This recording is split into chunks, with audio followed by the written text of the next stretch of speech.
you're about to watch. Today, here on the Spanglish World Network on Zingo TV channel 250 and channel 249, please remember to download the Zingo TV app at the respective app stores for iOS and Android devices. While you download the app, make sure you rate and leave a comment. Both apps are absolutely free. Zingo TV is available on Google Chromecast, Amazon Fire TV sticks, Roku sticks, and also on all smart TVs 2016 forward. Now, on Open Forum, Vienna, Austria's Ron Leber, TV event host, legacy coach, and keynote speaker who spent half his life with Tony Robbins. I recognize the name Tony Robbins. I guess you could say I'm motivated to ask you some questions. That's where my pun ends for today. Awesome. Happy to be here, and let's rock and roll. All right. I guess the first and foremost most important question I think is you spent a lot of time. You mentioned that you spent half your life with Tony Robbins. What is it that drew you to him and that half of your life? Well, that's a great question. Already when I was a teenager, I was always interested in growing, like in growing as a person, in growing, in becoming more as a human being. And so I basically went into different things, and I expanded on on all kinds of topics, and personal development was a big thing. And then I read a Dale Carnegie book, and then somehow the name Tony Robbins came up. And so when I was 20 years old, I read his first book. And then I thought, wow, that's fascinating. It was like reading a user's manual to yourself or to your own brain, to your mind, how you work.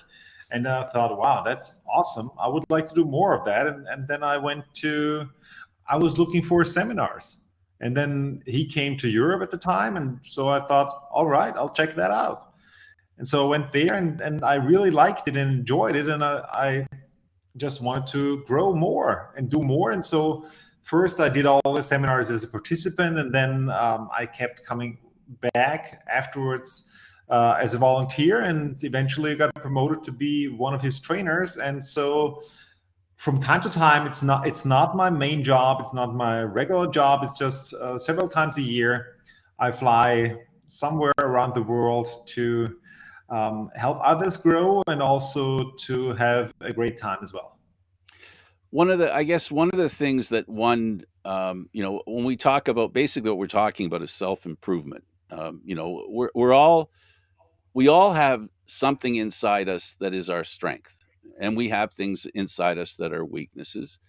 So essentially, change is important in some cases, while building your strengths stronger in others. Define for us one of the main things that you think is important for a person to make progress and to improve themselves.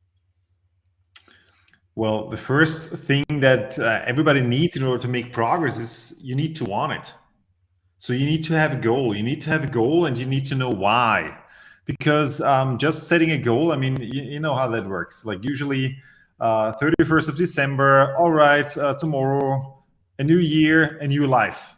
Yeah, and basically you're putting out some New Year's resolutions. Usually those New Year's resolutions are already resolved like 1.5 weeks into the new year, if they even make it that far. So the reason oftentimes why it is because you just make something up that sounds great, but you cannot really feel it, or it doesn't really trigger or inspire you or move you deeply. So you need to know why you want to do something. You need to have that fuel. I oftentimes compare that. Let's say that you're in Canada right now, yeah, and if you want to go to, let's say you want to go, what would be a vacation, or what would be a location where you would like to go that's further away? I'd like to go to the Far East. Like where? I'm having trouble drawing a name. I know where I want to go, but I just can't say the name right now. Lagos. Lagos. Oh wow. Okay, awesome. So let's say you want to go to Lagos, yeah, and Lagos is quite far away. So you're in Canada right now, and you want to get to Lagos. So you already know the what. The what is Lagos. Yeah. You also know, I mean, the how is pretty easy. Yeah, because you're going to say, well, I'm not going to drive there. I'm not going to walk there. So probably I'll take a plane, not a train, a plane. And well, but here is where the why comes in. The why is the fuel for the plane. Because if you do not have enough why, your plane is going to crash. If you do not bring enough fuel on board, your plane is going to crash. And so that means you need to put enough why in there that you're going to get safely to Laos. And so for everybody putting out a goal, if you don't know your reason why or your reasons, and they really have to be a must for you, not a, oh, well, that would be nice to have. No, it's going to be a must. And the moment that it's a must, and you know why and why this is going to change your life, and this is something that you really need to do, that's the moment when your whole life changes and you're actually going to move towards your goals and you're actually going to get there and reach them, even when it's hard, because that's when you need to fuel the most. Yeah, my motivation is to see something different and new, and my belief is that if I go there, I'll see something totally different and new, exploration, if you will, experiences. But you speak to motivation, and it's a very important factor. For you and motivation. You followed Tony Robbins around. You did whatever you had to do, and that motivation for you. What did you get for it? What were you seeking in as your fuel for why you did it? If I would put it into 3 words, I would say get better results or quality of life, quality of living. Because there are so many, I mean, there are so many things actually that are really, really incredible. And you know, the point is, it's not about Tony Robbins. It's not about that. It's just about doing something. It's about doing something that challenges you, doing something to overcome hurdles, to overcome limitations in your life. And that's the point, to actually really to keep pushing, to see, well, I mean, for example, one of the exercises that I've done several times and also led groups through was a board break. A board break is basically when you take a wooden board and then you break through, like in karate in a way. Yeah. And I've seen kids break through. I've seen old grannies break through. And I've also seen like strong bodybuilder kind of physique guys who failed, who couldn't break through. And it was amazing. It was like, really? Like, she just did it. And then next to it is the guy like almost crying, basically, I'm not breaking through. But that's the point, because as long as you have a board in front of you and see the board as the obstacle, you can also metaphorically see it in your life. As long as you're just hitting the obstacle, you're not going to break through. You have to see on the other side. You have to see on where you're actually going. And there's where you need to go. Your outcome is not the board. Your outcome is behind the board. And that's where you need to focus on. That's where you need to aim. And so basically that's like everything in life. You need to aim at your outcome, not at the obstacle. In sports, which I know you know a little bit, is you have to see yourself succeed. You have to know that you can, not just in your mind's eye, but while performing an action. As you said, you have to imagine, a baseball player has to imagine themselves hitting the ball, and hockey players put the puck in the net. But you have to see the end goal. So the end goal for you was to find a way to help people reach their goals. Help motivate them, help them understand. Do you go as deep as helping people understand what goals maybe they want to achieve? Is there an area that people need to understand, how to understand the goals they want, how to find the goals they need? Well, one of the things actually that, I mean, it's not just about setting goals. It's really about understanding yourself, what deeply moves you and why you do them. Because first, you got to start with why you do something in order to get to the goals. And that, for example, for me, my path was to discover my passion, to really know why I'm doing something. Like, what's the fire that's burning inside of me? And oftentimes when I ask somebody else, well, what are you passionate about? oftentimes people have no idea, or they cannot answer it. They have a feeling maybe, but they cannot really grasp it. And so it's really about leading somebody or taking somebody by the hand and helping them discover their own lives, helping them discover why they're here on this world, why they're here on this planet. Because when you know your reason why you're here, when you know the reason why you're meant to be, everything else changes, because you're not fulfilling somebody else's life dream anymore. You're then actually chasing yours, and you're doing what you are meant to be. And that's amazing. And actually, when you were just a little story that popped into my head when you were talking about sports and about knowing your outcome and knowing your like where you want to go. I remembered in 2018, it was the 4th of November at 10:20 in the morning. I was standing right in front of Staten Island, New York, on the bridge, or I was standing on Staten Island, New York, but right in front of the bridge going over to Brooklyn. And I heard a shot, and that was a shot of the New York City Marathon, the starting shot. And well, the preparation up to that point was not really something you would call ideal.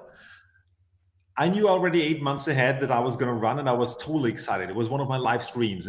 I always wanted to run the New York City Marathon. I thought that's going to be so awesome. I mean, how awesome is it? 2 million people are standing on the side of the road, cheering you on. It's an atmosphere, it's a party, it's incredible. And I thought, I want to experience this. This is going to be so cool. And so I was really pumped and psyched and thought, that's it. Well, 3 months before that, in August, I was already in training. I was in getting in shape for the marathon, and somehow I was getting injured. And so the last 3 months, I could only run more than 1 hour once. I was every week at the orthopedic getting some treatment. 3.5 weeks before the marathon, he told me, you know what? The best thing would be for you, the next 4 to 6 weeks, do nothing, and everything is great. I said, well, that's awesome, but in 4 weeks, in 3.5 weeks is the marathon. Like, I mean, what am I going to do? So actually, from that point on until the marathon, I didn't do anything. The first time I was wearing my running shoes again was there on Staten Island on that morning. And then I thought, I have no idea how I'm going to do this. And also for everybody who has ever ran a marathon, or for everybody who is ever thinking about it, I knew I need to forget everything I know about a marathon, because otherwise I shouldn't be here. And so I thought, let's just figure it out as we go. So I didn't really warm up, because I thought I have 26.2 miles to warm up. So that's long enough for me. And so I just started, and I was getting my own pace, and just thought, okay, let's just move forward and see what's coming. So after, well, let's say about, I'm just trying to get from kilometers to miles here. After 11, 12 kilometers, so basically around 6.5 miles, I started my legs getting hard. And I thought, well, that's a bit early. Like, we're just a quarter in. Another 1.5, 2 miles later, the pain started. I thought, whoo, that's also quite a bit early. Like, I still have twice as much as I already went. But I thought, all right, the pain is just in my head. It's just muscular pain. So I'm just going to keep going forward and see what comes. So I kept running and running and running, and the pain, spoiler alert, it did not get better. Well, then there was the bridge from Brooklyn to Queens, and that's where the half marathon point was. So it was at 13.1 miles. And that's when I made a conscious decision. That's when I decided, all right, I'm going to finish this today. If I don't break a leg, or if nothing rips or something, I'm going to finish it. If it's just a pain, I'm going to keep moving forward. And that became a mantra. I was like a repetitive thing. I was always saying to myself, as long as I keep moving forward, I will eventually get there. It didn't get faster, I can tell you that. So I got slower and slower and slower. And the last 2 hours, I could have walked faster normally than I actually was running. but I was so determined and so committed. And after 6 hours, 14 minutes, and 58 seconds, I actually crossed the finishing line in Central Park, Manhattan.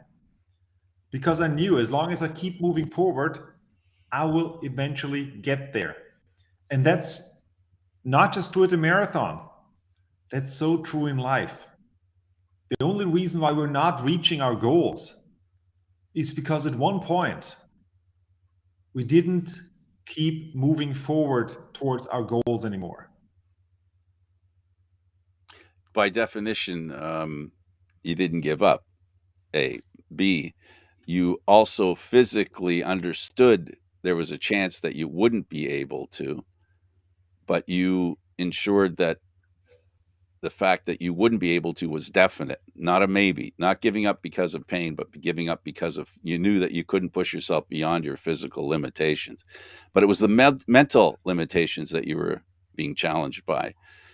We talk about motivation and this kind of speaking. We talk about the importance of being motivated and about positive thinking. How important is positive thinking, and is it something you can teach somebody? Is that something that you can teach someone?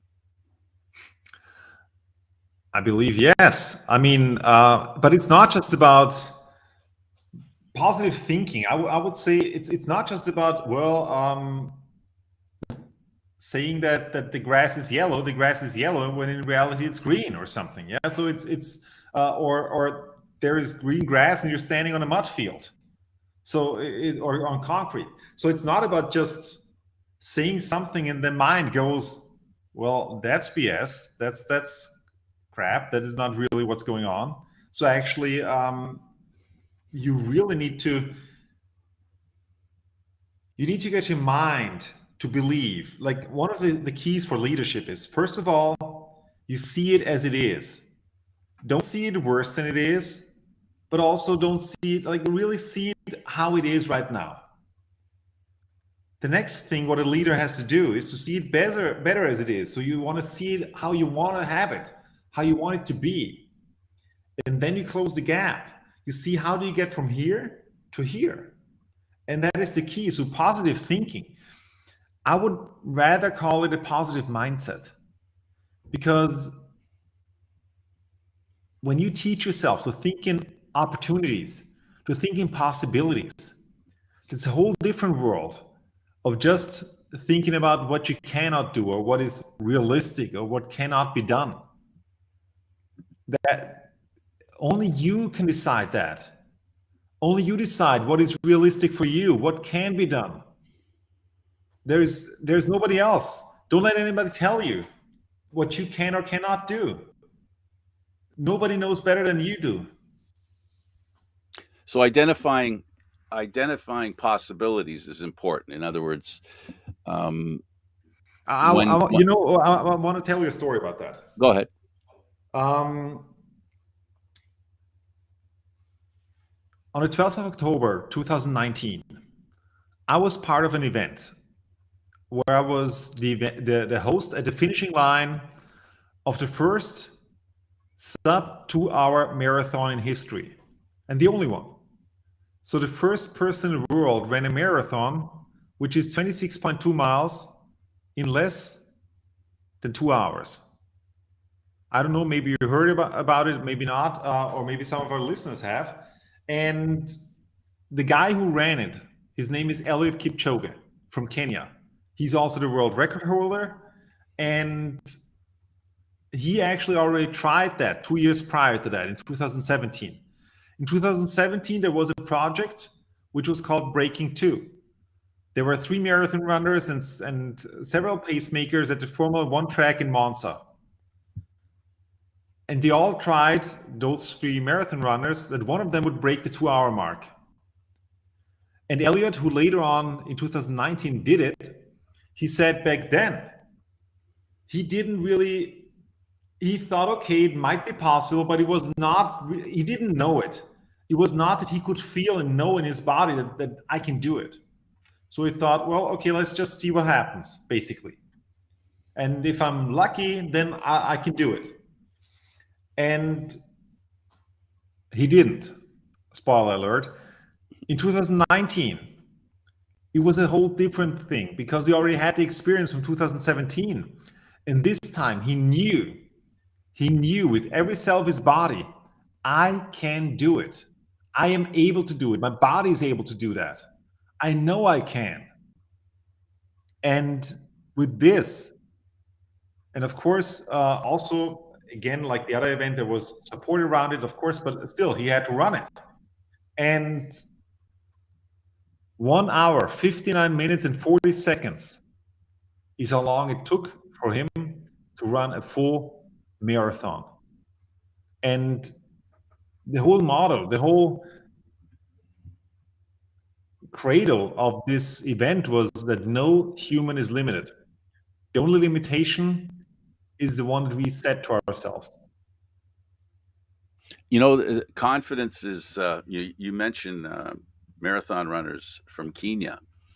Um, Many of them are from Kenya. It seems every year it's a Kenyan who wins the marathon. Part of the confidence thing is you all, I'm not saying you trick yourself into thinking you can do something, but you find honest, truthful facts like you were referring to. Don't paint a rosy picture that doesn't exist. But you can grab real facts. And if you're from Kenya, you run the marathon, in your mind you believe you can do it because of someone else's experience. How important is it to be able to relate accomplishments and help in the motivation, the relating part, which you're relating us to us experiences that you have, the relationship between finding not just motivation but finding the belief. You've referred to it a little bit with that bank of information in your head that allows you to know you can do something. You know, the strongest force in human psychology is everything that we said I am to it, because that is our identity. That is who we believe who we are. And that is our mind, or our human psyche will do anything to stay consistent with what we believe, how we are, and also what others believe about us. So, for example, and yes, you were mentioning that with Kenya, with the runners. I come from Austria. Austria is known for skiing. So it's when you grew up in Austria and you're a kid who skis, then automatically your goal is to go to the Olympics, and to win, not just to go to the Olympics, but to win a medal, the gold medal. Or, for example, if you're from Jamaica and you're a sprinter, then you also want to do that. You want to win at the Olympics. But for example, if a sprinter would be growing up in Austria, oof, even to get to the Olympics seems like a very, very far ahead goal. But that is an identity that's not just your own identity, it's also the identity of your surrounding, of the people who you surround yourself with, or a national identity that you have, or a community identity. So it really plays a big role of the people that you surround yourself with. Because there's also a saying that you're the average of the 5 people that you spend the most time with. And it's true. If you're going to be hanging out with 5 super fit people, you're going to get super fit. Or with 5 super rich people, you're going to get super rich. But at the same time, if you're going to be hanging out with 5 broke people, it's very hard to break out of that and to actually be the rich person in a circle of broke people. Or if you're with 5 people who are overweight, it's very hard for you to actually to get out of that. And so it's really about who do you surround yourself with? What is the identity that this group or this peer group has? And also, what own identity do you have? Because this is going to attract also certain people into your life. We're making a decent progression here into what to understanding challenges and how to meet them. So we've discussed that there's inner answers to why you think you can do something. Now we've talked a little bit about it, external ones that the influences from the outside, and you touched on something really important. It also is a case of, I'll use another sports analogy. They say, someone asked me, says, well, you don't need to use a tee at the golf course. You can just hit it off the ground. And I say to them, I say, well, I'm allowed to use the tee so I might as well use the T because it gives me every advantage. Identifying and understanding the advantages that you can grow around you. You've explained that a little bit. So it's really important what you surround yourself with. We talk in some motivation speaking. People talk about, like I said, a hockey player seeing themselves score, a baseball player seeing themselves hit. There's also the perspective of seeing yourself fit into a certain category. If you're looking to be rich, imagining and understanding people who are what you want to be and surrounding yourself with them. How important is that? Could you repeat the question for me? Sorry. Sure, I'd be glad to. No, you were highlighting how important it is to surround yourself. Well, I took a little bit of a jump from what you said. I was taking what you said and how important it is that if there's goals that you want to achieve, it's best to find people who've achieved those goals and be around them to understand the steps it takes and get a feeling and an understanding visually, physically, and mentally of where that success, how it takes off and how it becomes real to you. Absolutely, absolutely. For example, if you want to become an actor and if you want to become a world-class actor, where do you go? Where do you go if you want to become an actor? Well, you go to acting school, I guess, or Yeah, but I mean in hang the out with world, actors. like where are you going to? California, Yeah, to LA, New Hollywood, York. basically. Yes, New York, if you want to go to Broadway, or you're going to go to California if you want to go to the movies. And because proximity is power, there are the people who are already there, where you want to go. So you need to surround yourself with those people. And if you want to become an incredible actor in Hollywood movies and you want to win an Oscar, there is no good for you to just stay in a place where, well, nobody's ever going to come looking.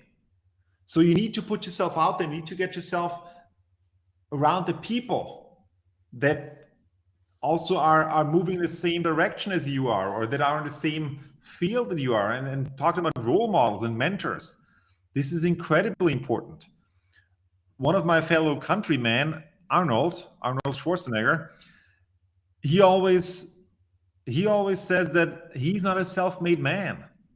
And there is nothing like a self-made man, because I know oftentimes we say that, but in reality, nobody can do all of those things by him or herself.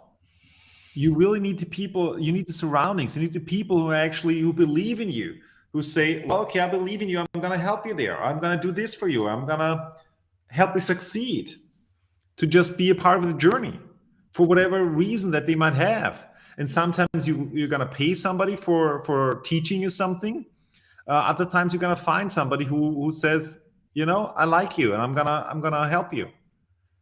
But you need to get into proximity with those people.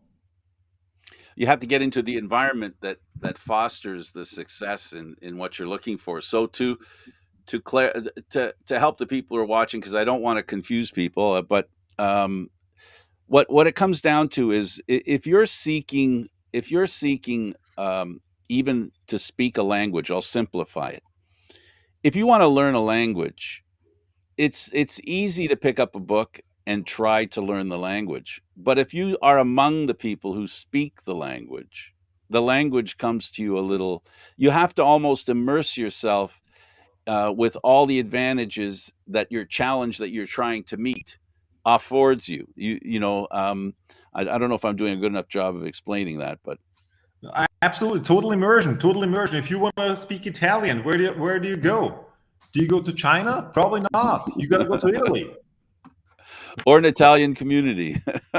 Yeah, I mean, there's maybe a Little Italy in every city. Beijing, I don't know, but in every city, the Little Italy's everywhere. Yeah, but in general, like really, you got to get yourself surrounded with those people.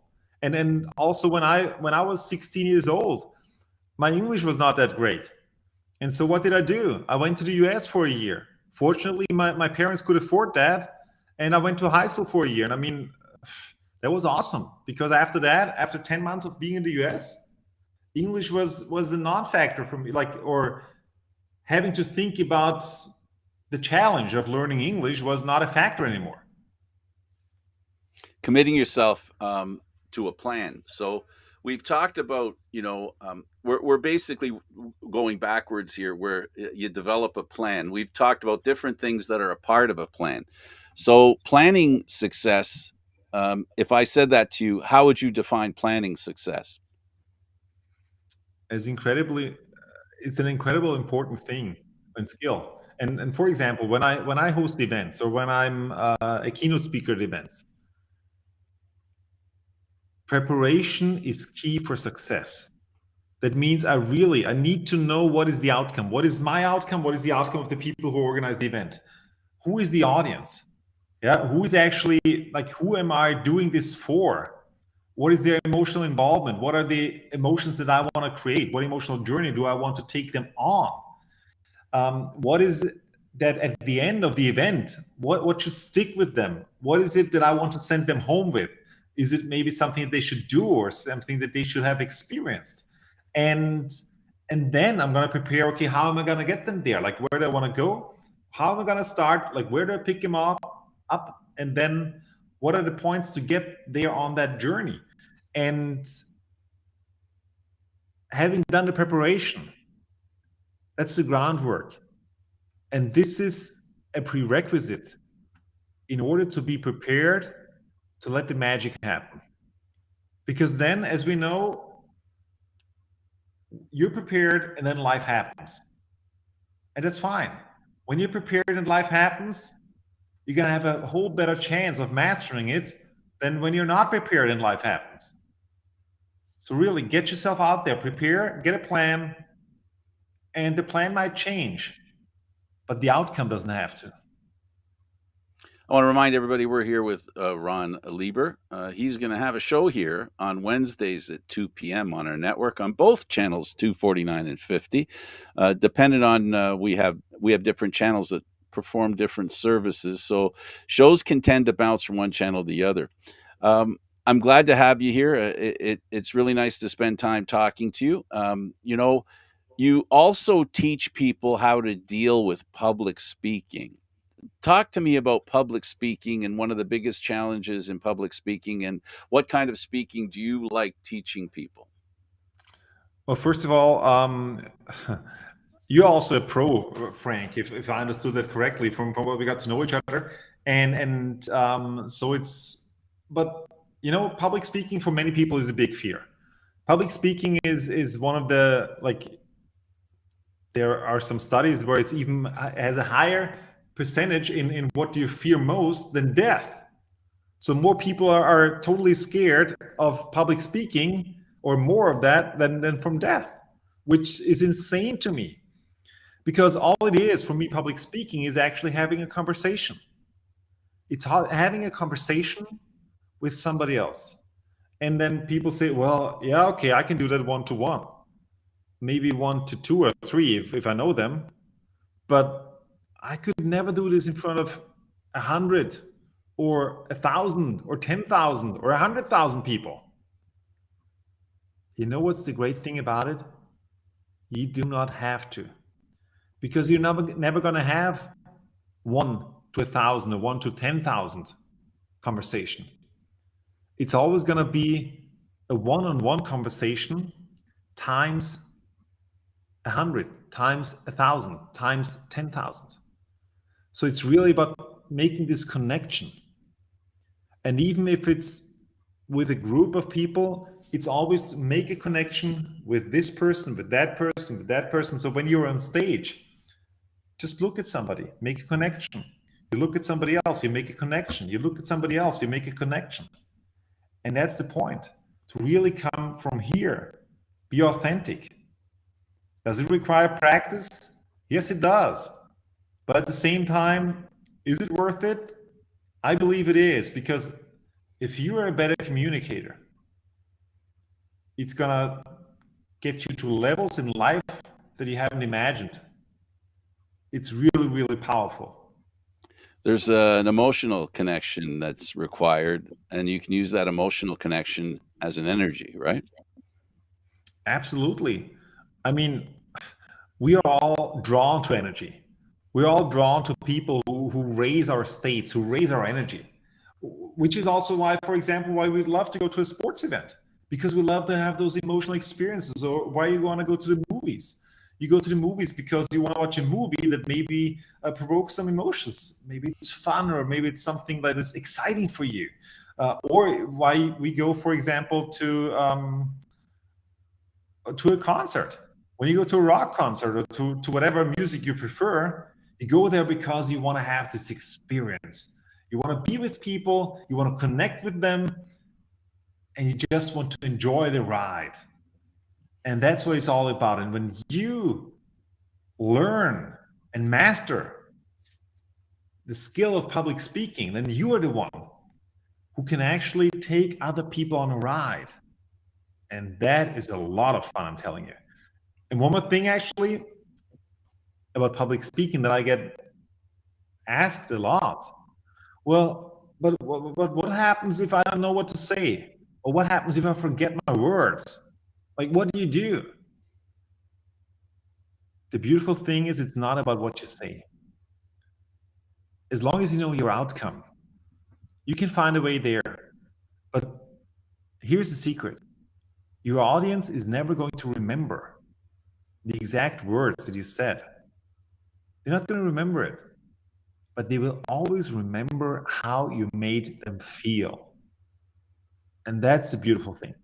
If you can make them feel something, or if you can make them feel great, they're going to remember you. And I mean, think about it. Don't we all have, or most of us have a friend or know somebody that when that person talks, I don't care what they talk. I just love to listen. I just love to be in the environment. I love to listen to them. I don't care what they're talking about, but it makes you feel great. And then there are other people, when they say something, it could be the most interesting thing in the world, but it doesn't resonate. So Or it's it's really not memorable. exactly. I mean, everybody who went to school or university knows those kind of things probably. There was this one professor, which was, well, you had to really keep up to not fall asleep. Yeah, I think, well, I can use a teacher and an example of what you're saying, the motivation and what you're trying to accomplish. Using emotion as fuel, and using a subject that you feel emotional about, in other words, tied to, and all you have to think about is the emotion that brings, and you can speak to that. I'll use an example of a teacher that I had that used to be fearful of. He was such a demanding teacher. He always kept me on edge. It's funny, but he's the one that I remember, not some other teachers. So emotion's a very important factor in public speaking. Not only not only the emotion that you feel, but the emotion that you draw people to, or have them feel in your speaking. That's a very important thing you've established here. And dare to be vulnerable, dare to be open. I know it actually, that's in the beginning for many people quite a bit outside of their comfort zone, and that's okay. But just dare to be open, dare to be yourself. And when I'm saying dare to be vulnerable, I'm not saying to go out there and apologize 3 times that, you're not a great public speaker or something. I'm not talking about that. But I'm talking about when you tell a story, dare to actually go into the emotions of the story.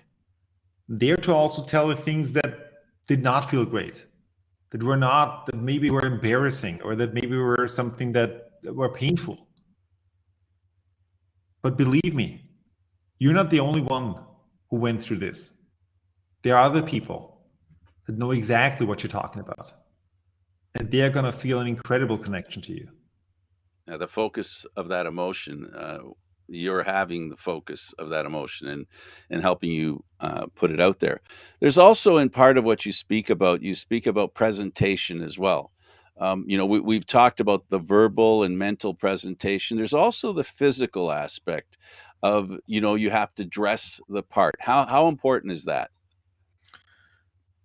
It's incredibly important. And you're probably aware of that there was, I think it was even back in the 1970s, there was a study at UCLA, at the University of California in Los Angeles, by Professor Morabian, I believe was his name. And he made a study of talking about the aspects of body language, like in terms of communication, you communicate with body language, with your voice verbally, and also the content. Like those, he was breaking up those three sections, and then he was researching what percentage does have the most impact.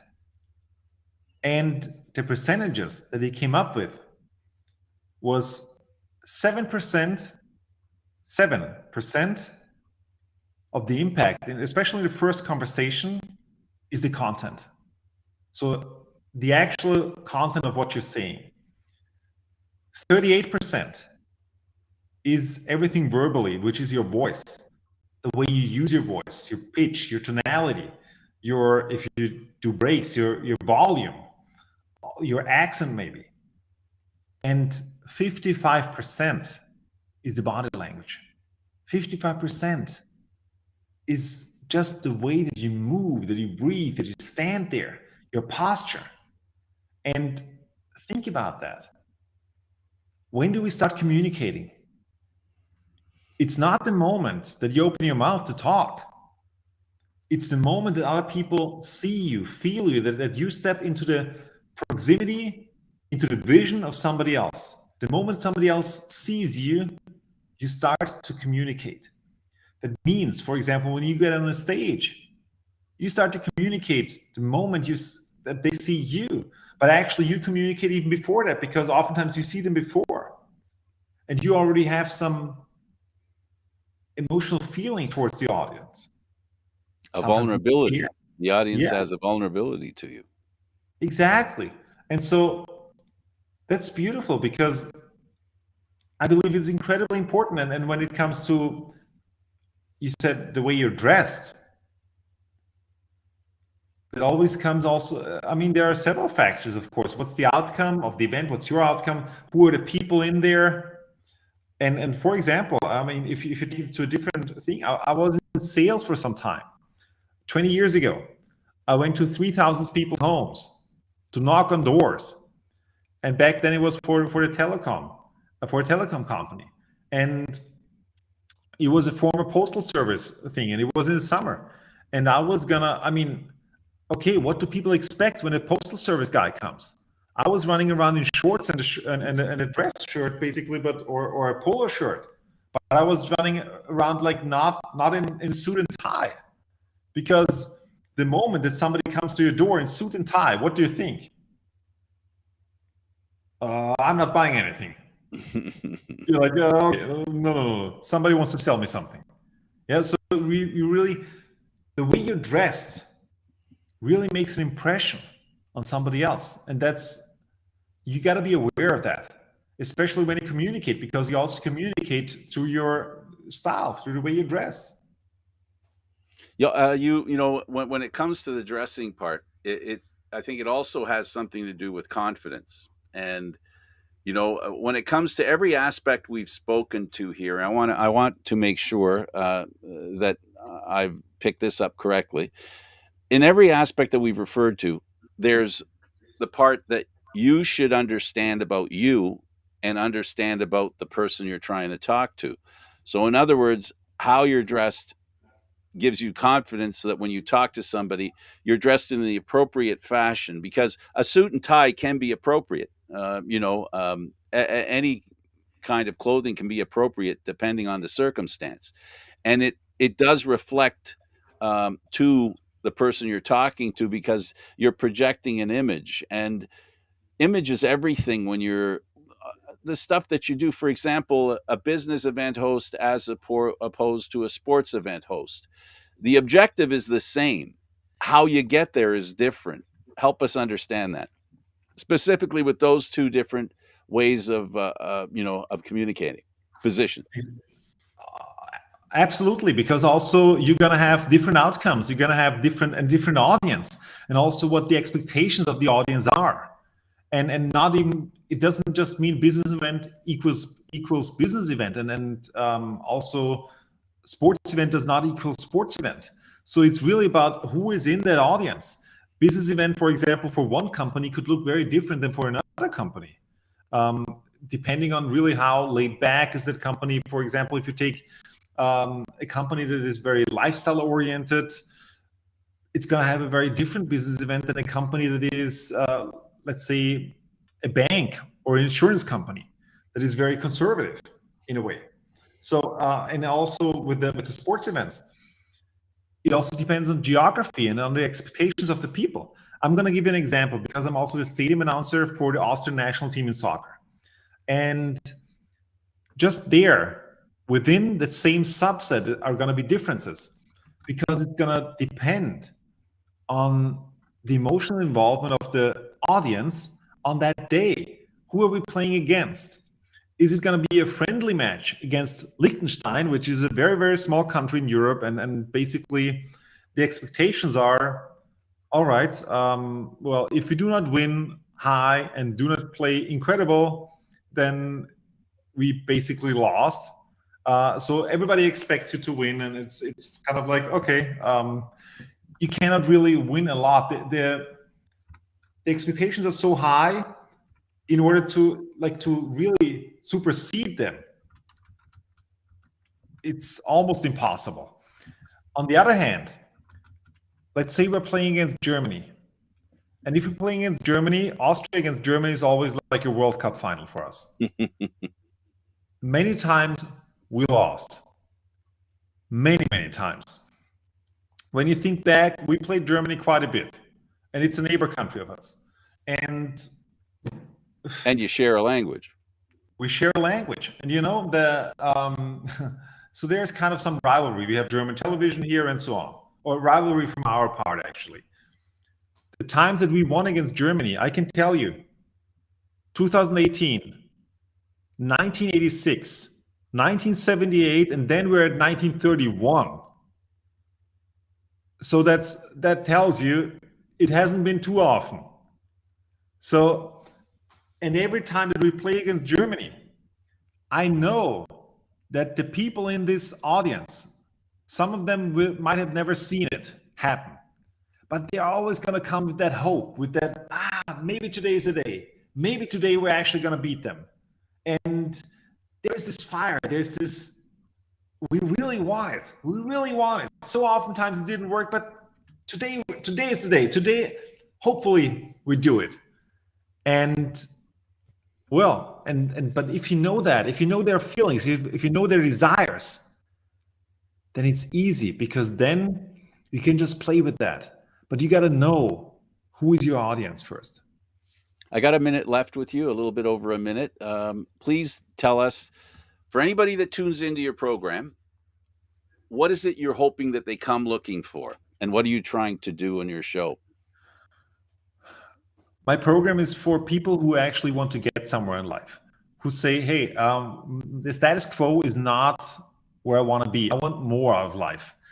And it's about getting inspiration. It's about getting inspiration from people that already went there, from people that already have achieved incredible success, and from all different kinds of fields. But to really feel this is something that I want to do, and there's a way that I can do it, to believe, to get to believe that you can do it. Process is everything. Understanding a process, understanding a system, if you will, or like we talked about earlier, a plan, and giving it everything you have and believing in it and knowing that it will reach the goal that you want to get. It's very important to believe you can succeed in what you're doing. And I hope and know already that you feel, and I think you know, that you will succeed in what you're doing. Absolutely. You got to believe. I appreciate you doing this. It's been my pleasure. Thank you very much, Frank. It's been a pleasure to be with you and also to everybody watching. I'm very excited. See you next Wednesday, 2 p.m. Eastern, the Ronny Leber Show. Ron, thanks for doing this.